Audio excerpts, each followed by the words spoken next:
우리나라는 지금 부동산 값이 오르는 게 문제가 아니라 경기 침체가 예고돼 있다는 거예요. 환율 가치가 점점점 상승하면 원화 가치가 점점점 떨어져요. 돈 가치가 떨어지면 인플레이션이 나타나잖아요. 인플레이션이 나타나면 집값은 오르는 거예요. 돈 가치가 없어지니까. 그리고 우리나라는 엄청난 지정학적 위기를 가지고 있어요. 부동산을 부양시키려고 하는 세력이 누구인지를 우리는 봐야 돼요.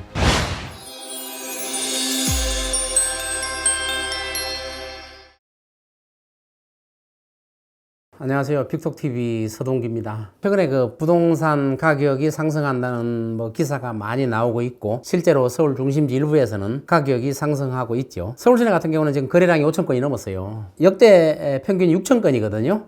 저는 6천 건이 넘으면은 부동산 가격 상승의 기조로 간다고 보는데 지금 5천 건이 넘은 상태예요. 근데 과거에 부동산 시장이 살아났을 때는 서울뿐만 아니라 전국적인 현상이에요. 서울은 더 많이 오르고 지방은 조금 오르고 이런 현상인데, 지금은 서울의 중심지가 아닌 지역은 또 서울이라도 떨어지는 지역이 있어요. 또 지방 같은 경우는 지금 오르지도 않아요. 또 떨어지고 미분양이 많잖아요. 미분양이 지금 10만 가구, 정부 발표는 7만 가구라고 그러는데 실제로 10만 가구가 넘는다고 봐요. 악성 미분양만 해도 분양해놓고 안 팔리는 거, 이제 거미줄만 친 아파트도 13,000가구나 전국에 되고 있는 거예요. 이런 상태인데도 서울만 거래량이 증가하는 거는, 지금 저는 거래량 증가는 실수요자가 많이 붙는다고 봐요. 초조한 나머지 돈을 가지고 계신 분들이, 또 지방에서 돈을 가신 분들이 똘똘한 한 채를 찾아서 서울로 상경해서 집을 사는 실수요자가 많다고 봐요. 저는 투자 수요는 그렇게 많지 않다고 봐요. 오히려 투자 수요는 그 부동산을 비쌀 때 던지자 하는 이런 현상이 있기 때문에 거래가 활성화돼서 5천 건 넘는 현상이 생긴다고 보고 있습니다. 매물량은 8만 5천 건이 넘죠. 매물량은 굉장히 많은데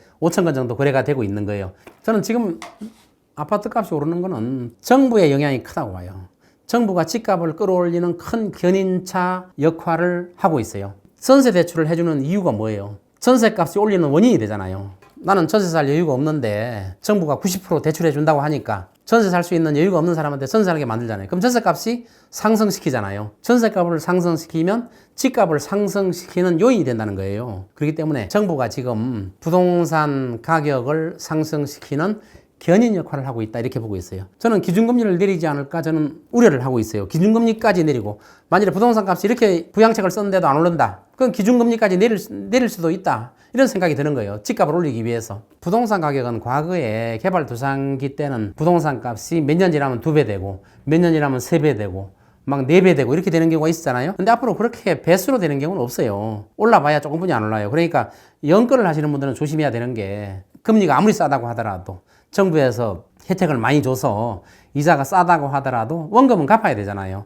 나중에 부동산 값은 떨어졌을 때를 대비해야 돼요. 이제 부동산 값이 오른다고 하는 분들은 전부 뭐냐 하면은 공급이 부족할 거다. 근데 기존에 지은 집도 공급이거든요. 지금 우리나라 그 주택 공급률은 100%가 넘잖아요. 서울로만 집중하기 때문에 서울의 중심지에 대해서 집값이 오르고 있는 건데, 근데 집값이 오른다고 하니까 이제 각종 그 부동산 전문가들도 집값이 오른다고 하는 분들이 점점점 많이 생기기 시작했어요. 집값이 만일에 내년에 내후년에 진짜 폭등할 거라고 예견한다면 가까운 친척이나 가까운 가족이나 이런 사람들한테 비밀리에 이야기를 하지, 공개적으로 집값이 내년과 내후년에 폭등할 것이라고 이야기하는 사람이 있다면, 그런 전문가가 있다면 자기가 그런 이득을 혼자 누리지 왜 그걸 이야기할 거냐. 그거는 자기가 가지고 있는 부동산을 팔고 털고 가려는 의도가 저는 있다고 봐요. 그래서 부동산 값을 폭등한다 이렇게 말하는 전문가들이 있다면, 저는 그분들이 어떤 의도를 가지고 이야기하는 건가, 과연 그렇게 좋다면, 부동산 값이 진짜 2배, 3배 오른다면, 내년, 내후년 폭등장을 가지고 있다면 저 같으면 비밀을 지킬 거예요. 그런데 공개적으로 이야기한다는 것은 분위기를 띄우는 것뿐이 안 되고, 부동산 값이 앞으로 떨어질 거라고 말하는 사람들은 추세를 잘 모르는 사람이다, 이렇게 오도하고 있는 경우인데, 지금 보세요. 글로벌 환경이 좋은 게 뭐가 있어요? 환율 지금 1,400원 넘을까 말까 하고 있는 심각한 외환 위기 상태 직전에 있죠. 또 미국의 대선, 11월에 대선이 끝나면 어떤 사태가 우리나라에 벌어질지 아무도 몰라요. 이런 지정학적 전쟁 위험도 가지고 있는 거고, 그러니까 떨어질 요인이 분명히 굉장히 많은데도 불구하고 공급이 부족하다, 이런 그 하나 가지고 앞으로 집값이 오를 것이다, 이렇게 말한다는 것 자체가 저는 문제가 있다고 보고 있습니다. 근데 가지고 있는 분들은 집값이 오르는 게 뿌듯하죠. 나중에 뭐 양도세를 얼마 내든지 상도세를 얼마 내든지 이런 걸 떠나가지고 집값이 오르면 기분이 좋죠. 근데 문제는 뭐냐, 이런 집값 인위적으로 끌어올린 집값 폭등이 경기 침체를 유발하는 거예요. 경기 침체가 오면 다 같이 죽는 거예요. 사람들은 이런 걸 생각 못 해요. 아, 내 집값이 오른다? 기분 좋다. 내 집값이 어느 날 봤더니 2, 3억 올랐네? 굉장히 기분 좋지요. 그런데 몇 년 후에 찾아올 이런 부작용, 집값이 오르는 게 문제가 아니라 나라 자체가 엄청난 어려움에 처하고 또 부동산을 가지고 있는 사람들도 엄청난 어려움에 처할 수밖에 없는 거예요. 살아남는 사람은 누구냐? 많은 집을 갖고 있는 사람들은 어려움을 겪지 않을 수도 있겠죠. 경기 침체가 찾아오면 돈을 많은 분들, 상위 0.01% 이런 분들은 오히려 더 기회를 가져올 수도 있지만, 근데 대다수의 국민들, 99점 몇 프로의 국민들은 경기 침체가 찾아오면 전부 다 어려움을 찾아올 수 있는 거예요. 앞으로 우리나라 상황은 글로벌 시장 환경을 두고 봤을 때는 저성장이 기조가 이어질 수밖에 없어요. 성장이 어느 정도 멈췄어요. 저성장 기조. 그 다음에 지금 현재 고환율이 언제 풀릴지도 모르는 이런 상태잖아요. 환율 가치가 점점점 상승하면 원화 가치가 점점점 떨어져요. 돈 가치가 떨어지면 인플레이션이 나타나잖아요. 인플레이션이 나타나면 집값은 오르는 거예요. 돈 가치가 없어지니까 전에 100원 주고 사던 게 200원 주고 사야 되잖아요. 그러니까 집값은 인플레이션을 방어할 수 있는 훌륭한 수단이에요. 그런데 경기 침체가 찾아오면 어떤 현상이 생기느냐? 스태그플레이션이 찾아오는 거예요. 경기 침체 속에 물가가 오르는 현상이 생기면 부동산 값이 오르고 내리고 이런 문제가 아니라 극심한 어려움에 처하게 될 수밖에 없다는 거예요. 그리고 우리나라는 엄청난 지정학적 위기를 가지고 있어요. 지금 이스라엘 전쟁하고 있죠. 또 우크라이나 전쟁하고 있죠. 많은 사람들이 죽는데도 이제는 무뎌져가지고 신문에 나지도 않아요. 이제는 아주 엄청난 사태가 벌어질 때만 신문에 나고 있어요. 또 지금 전쟁 중인 러시아의 대통령이 북한을 방문했잖아요. 이거는 굉장히 심각한 문제예요. 무기를 상호 주고받을 수 있다는 이런 문제. 과거 6.25 전쟁 직전에 이런 현상이 있었죠. 상호 방위 조약. 그래서 전쟁이 나면 도와준다. 무기 지원을 한다. 근데 지금 그런 사태가 지금 벌어지고 있는 거예요. 그 다음에 또 북한에서 오물 풍선이 서울 시내에 날아오고 있죠. 저는 이거는 지금 북한이 생화학 무기를 가지고 있다고 많은 군사 전문가들이 이야기해요. 저는 이 오물 풍선이 서울 시내에 보내는 거는 저는 실험 중이라고 봐요. 만일에 풍선 속에 생화학 무기나 세균이 들어있다면 서울시는 엄청난 혼란에 빠질 거예요. 그래서 지금 저는 이런 풍선들이 과연 어디에 떨어지려느냐. 지금은 오물이지만 만일에 생화학 무기가 들어져 있다면 끔찍한 결과를 초래할 수도 있다는 거예요. 그 다음에 두 번째 대만 문제. 중국은 수시로 대만을 먹으려고 호시탐탐 노리고 있어요. 그리고 지금 미국 대선이 앞으로 남아 있어요. 미국 대선에서 바이든과 트럼프가 어디가 될지는 전혀 모르겠지만 바이든의 정책은 미국이 경찰 국가로서 굳건하게 지키겠다는 거예요. 다시 말해서 우방이 공격을 받으면 공격을 하겠다는 거예요. 그러니까 바이든이 대통령이 되고 나서 전쟁이 두 군데나 터지는 거예요. 전쟁이 일어나면 가서 지원해 주는 거죠, 무기를. 그래서 전쟁이 바이든이 됐을 때 앞으로 전쟁이 지속적으로 끊이지 않을 가능성이 굉장히 많아요. 근데 이제 트럼프가 됐을 때는 어떻게 되느냐? 트럼프 같은 경우는 전쟁을 원하지 않아요. 미국의 국익만을 생각하는, 다시 위대한 미국을 건설하겠다는 이런 풍조이기 때문에 주한미군도 철수한다 그러잖아요. 분담금을 많이 내지 않으면 주한미군을 철수한다. 또 관세를 많이 물릴 거예요. 이미 관세를 우방이고 뭐고 관세를 대폭 물린다 그러잖아요. 그래서 트럼프가 됐을 때 지금 예측되는 게 우리나라 수출이 10%가 감소하는 걸로 나와 있어요. 그렇기 때문에 트럼프가 돼도 우리나라 경제가 상당히 어려워질 거고, 또 바이든이 됐을 때 전쟁의 위험이 항상 상존하고 있다는 거예요. 이런 상황에서 지금 부동산 값이 신고가를 형성한다. 또 압구정에 또 재건축하는 아파트는 기사를 봤더니 분담금만 38억을 낸다고 그래요. 70층짜리 초고층을 지으면, 초고층 아파트를 지으면 건축비가 어마어마하게 들어가거든요. 분담금만 38억이 들어간다고 그러는데 지금 추정치가 38억이지 나중에 입주했을 때 얼마나 더 늘어날지를 모르는 거예요. 그랬을 경우에 거기 살고 계시는 분들이 그 정도 현금 능력이 된다면 모르지만 은퇴하신 분들이라든가 연금을 받고 계시는 분들은 내기가 어려운 현상이 생기고 재건축이 막히는 문제가 또 생길 수가 있을 거예요. 앞으로 분담금 문제는 올라갔으면 올라갔지 내려가지가 힘들게 돼 있어요. 지금 분당 뭐 일산 3본 선도지구를 선정해서 재건축을 한다고 그러는데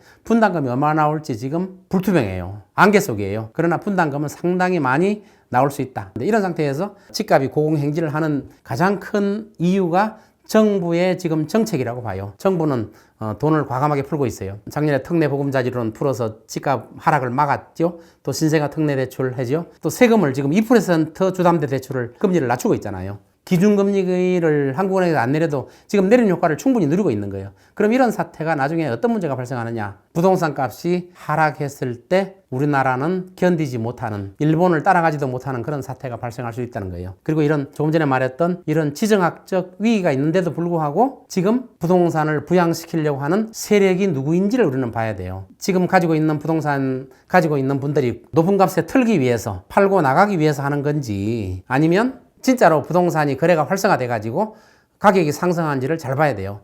절대로 부동산이 지속적으로 상승할 수가 없게 돼 있어요. 지금 정부의 정책이 통화량을 푸는 정책을 펴기 때문에 부동산 값이 오르고, 또 무주택자들은, 또 지방의 부자들은 초조감에, 언론도 거기에다가 막 부동산 값이 오른다, 신고가가 오른다, 내년 내후는 더 오를 것이다, 지속적으로 분위기를 조성하기 때문에 부동산은 심리적인 요소가 굉장히 강하거든요. 심리적인 요소가 강하기 때문에 부동산 값은 한번 오른다는 심리가 조성되면 경기가 안 좋은데도 불구하고 지속적으로 오를 수 있고, 또 한번 떨어진다는 심리가 형성돼 버리면 좀처럼 오르지가 않아요. 지속적으로 떨어지는 현상이 생겨요. 그래서 부동산의 가격은 심리적인 요소가 굉장히 강한데, 지금 심리적인 요소를 자극하는 게 정부의 돈을 푸는 정책, 또 언론에 부동산을 띄우는 정책. 실제로 거래량이 5천 건이 넘는다고 하더라도 지방 같은 경우는 지금 미분양돼서 난리잖아요. 물론 서울의 가격을 상승시키면 지방도 뒤따라서 상승시킬 수가 있어요. 그런 효과를 정부가 노리는지는 몰라도, 만일에 서울이 오르고 지방이 끝까지 안 오른다면 많은 건설사들의 부도, PF 문제가 해결되지 않는, 또 경제 전방이 망가지는 이런 문제가 생길 수가 있다는 거죠. 우리나라는 지금 부동산 값이 오르는 게 문제가 아니라 경기 침체가 예고되어 있다는 거예요. 장기 저성장이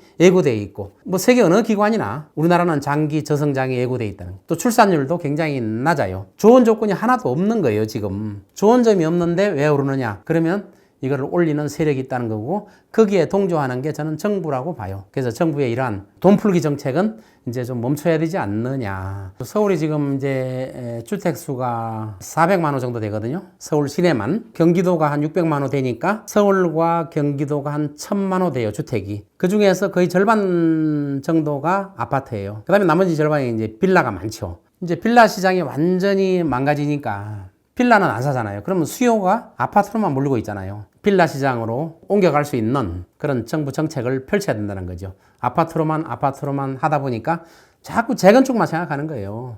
고층 올리고 용적률 대폭 완화시켜주고 아파트를 더 짓자, 아파트가 너무 부족하다, 이런 것만 생각할 게 아니라 빌라 시장도 활성화시킬 수 있는 방안을 채택을 해서 공공주택을 많이 지을 수 있는 방안, 빌라를 정부가 사들여서 공공임대주택을 한다든가 이런 정책을 펴야지. 아파트가 부족하다고 아파트를 용적률을 높여서 자꾸 고층화시키면, 50층, 70층 자꾸 올리면 아파트의 대지 지분이 고층화되면 보통 10%에서 20%예요.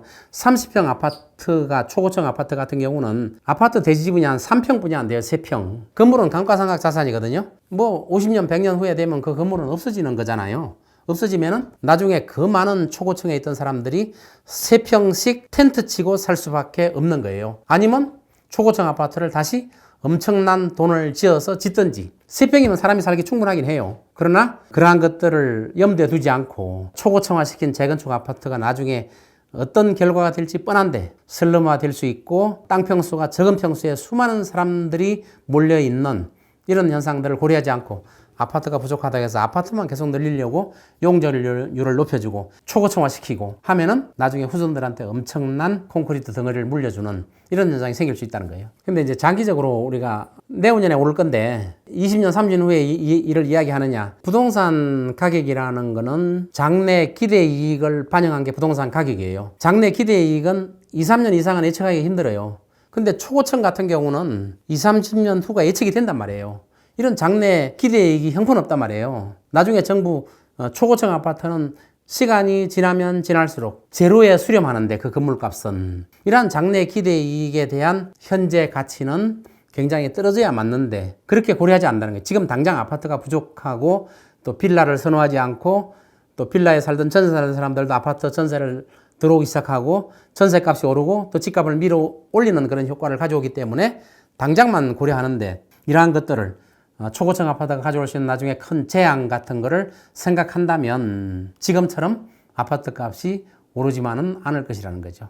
구독자분께서는 부동산 시장을 좀 장기적으로 봐야 되겠다. 저는 이 분기점이 금년 11월 달에 미국의 대선이 끝나고 나서 이런 사태가 어떤 후폭풍을 가져올지 아무도 모르는 상태에서는 움직이지 말라는 거죠. 내년을 예측한다 하는 것은 굉장히 어려워요. 다만 누가 되든지 간에 내년에 굉장히 어려울 것이다. 미국의 연준이 기준금리를 올릴 가능성이 높아진다 하는 것은 어느 정도 예측을 할 수 있다는 거예요. 부동산을 예측한다는 것은 자연과학이 아니에요.